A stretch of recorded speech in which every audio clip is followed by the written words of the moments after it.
Shalom and welcome to another in our series of podcasts from Temple Beth Am, a dynamic center for conservative Judaism in Los Angeles. This is Meditation and Mindfulness with Rabbi Adam Kligfeld. Here we are for some meditation, a moment of mindfulness. What I want us to be using as our frame today as we claim these moments for ourselves and for our rejuvenation, or for no purpose, right? Sometimes meditation doesn't have to be towards a specific end. It's simply to be an ongoing practice of being able to access a different part of your consciousness. I want to double down on an image that I think I mentioned a few sessions ago, if you were part of it. It's an image that I borrow from Sam Harris, the renowned author and philosopher and atheist and practitioner of mindfulness and meditation, who talks about the meditation moment or experience as akin to what happens when a cloudy night becomes clear and the stars that were there while it was cloudy simply become apparent, right? We're conditioned to assuming that what we see is what is.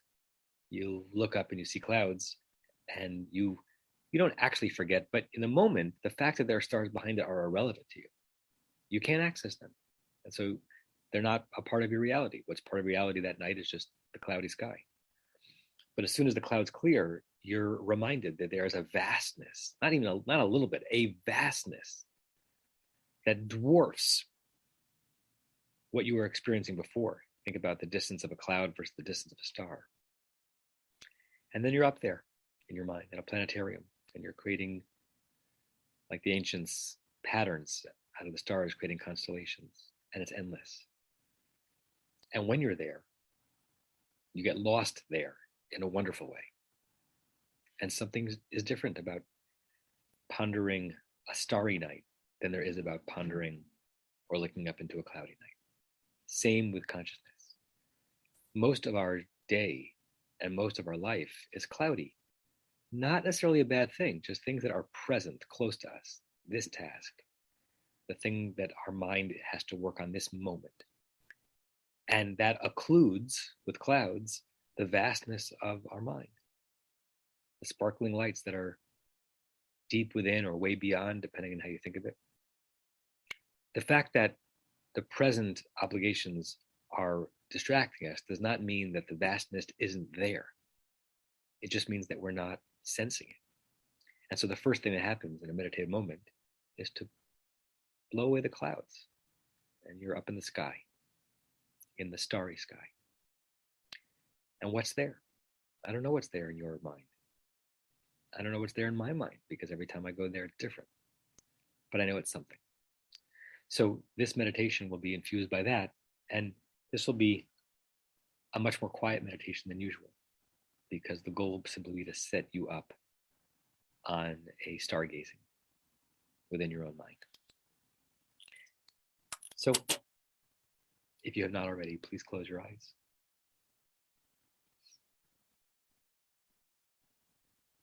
Start to settle yourself. Position yourself just a little bit differently in your chair or wherever you're seated, just so that it's clearly intentional and not accidental that you ended up in this position. And just start to sense a different feeling in your body.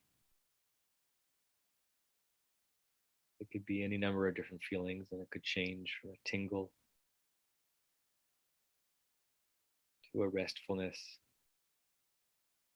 to a waking up, to a slowing down, to a lightness or a heaviness, back and forth.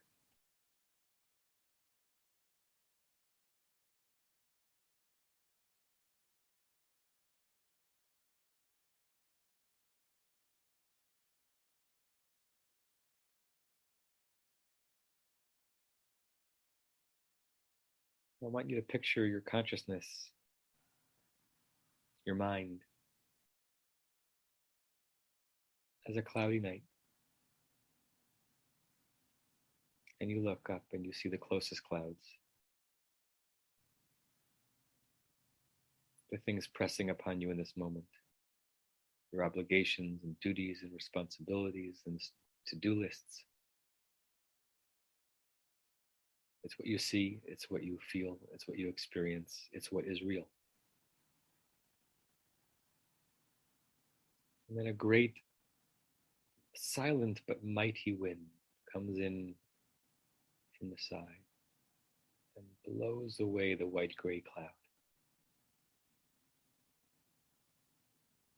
And all the light pollution that you might normally experience. And you look up, and the sky of your mind is ablaze. Lights you've never seen before, but not because they weren't there. Patterns you'd never noticed before, but not because they weren't apparent.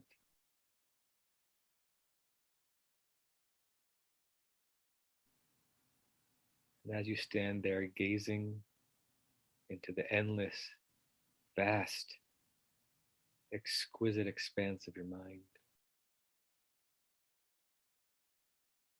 with nothing nearby capturing your attention, there's only one question. What do you see?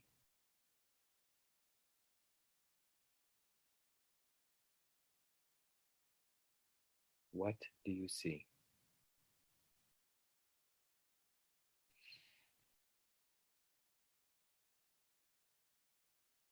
What do you see?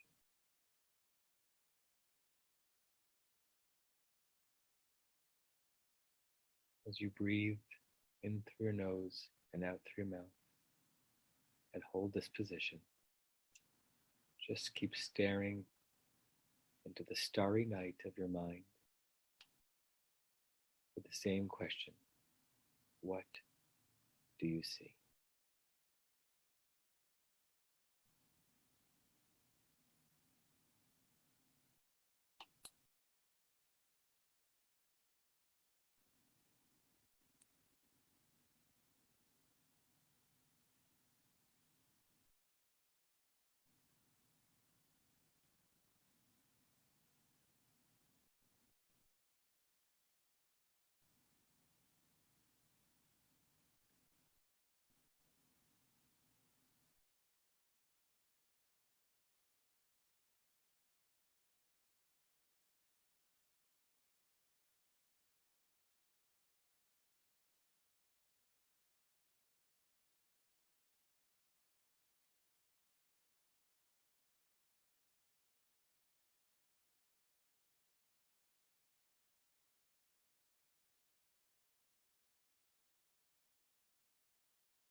And as you pull back towards the earth,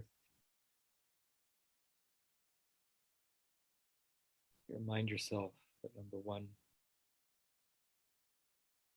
that landscape of the sky is always there, as long as someone or something pulls back the clouds. And that the question for the rest of today is not what did you see, because it doesn't really matter. It mattered in the moment. Trying to learn or draw something from that. Just to be reminded that whenever you choose, you can go back and look again.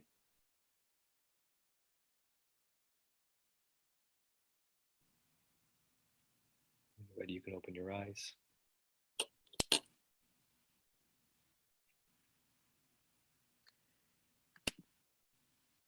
And we'll conclude with the final blessing that we say. Just open up the screen. Welcome to someone who I don't know who it is. I know the first name is Diane, who joined the Zoom late. I'm sorry that my eyes were closed when you joined, so you may have been waiting for quite some time. But you can watch this whole thing afterwards on Facebook. It'll be on my Facebook page. Let's end with this closing blessing, which we'll say 3 times. May we and all beings have happiness and the causes of happiness. May we all be free of suffering and the cause of suffering. May we all experience true happiness that has no taint of suffering. May we live in great equanimity, free from burdening attachment to loved ones and contempt for others, but rather with compassion for all. May we and all beings have happiness and the causes of happiness. May we all be free of suffering and the causes of suffering. May we all experience true happiness that has no taint of suffering. And may we live in great equanimity, free from burdening attachment to loved ones and contempt for others, but rather with compassion for all. May we and all beings have happiness and the causes of happiness. May we all be free of suffering and the causes of suffering. May we all experience true happiness that has no taint of suffering. May we live in great equanimity, free from burdening attachment to loved ones and contempt for others, but rather with compassion for all. I say to you all shalom and namaste. I'll see you soon. You have been listening to another in our series of podcasts from Temple Beth Am, a dynamic center for conservative Judaism in Los Angeles. If you enjoy these podcasts, we invite you to write a review on the Apple Podcast site or wherever you get your podcasts. For more information about Temple Beth Am Los Angeles, go to tbala.org.